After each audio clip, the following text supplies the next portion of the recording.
Les cafés de village ou de petites villes restent un lieu privilégié pour assister au genre de scène que je vais vous décrire.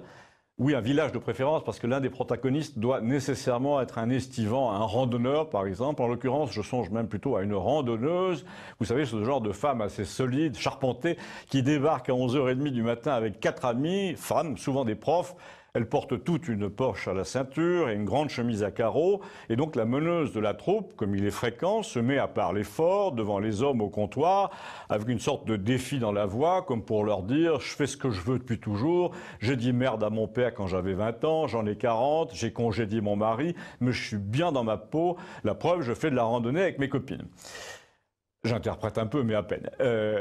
Surtout, c'est là que je veux en venir. Dès qu'elle parle à un inconnu, cette dame, c'est pour lui dire qu'il devrait faire mieux et plus vertueux pour appartenir au bon côté de l'humanité, c'est-à-dire le sien.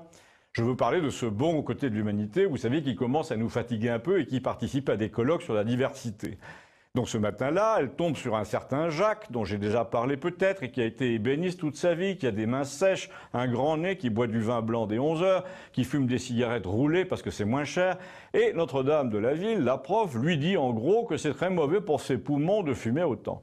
Alors le type se tourne vers elle et il la tutoie, ce qui est déjà pour elle une offense. Ensuite, il lui dit « ma poule », deuxième offense. « Quand j'avais ton âge, je fumais tout autant, mais moi, je glandais pas sur les chemins de Saint-Jacques-de-Compostelle avec un bâton de ski dans une main et un portable dans l'autre.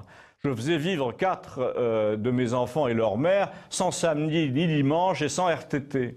Et pour ce qui est de ma santé, c'est gentil de t'en inquiéter, ma poule, mais je te souhaite d'avoir des poumons comme les miens à 92 ans. » Voilà, c'est tout ce que j'ai à te dire. Oui, parce que le type qui faisait à peine 70 ans en avait 92.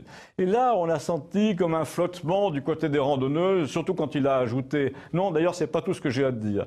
J'ai à te dire aussi que vous nous emmerdez à augmenter le prix du tabac, même celui à rouler, qui vient de prendre 20%, pour des vieux comme moi qui ont très peu de retraite, et que le tabac, à partir de 70 ans, eh ben, il devait être gratuit. » Et puis j'ai à dire aussi qu'une fois que tu seras sous la terre, ma poule, on s'en foutra totalement que tu aies des poumons en bon état.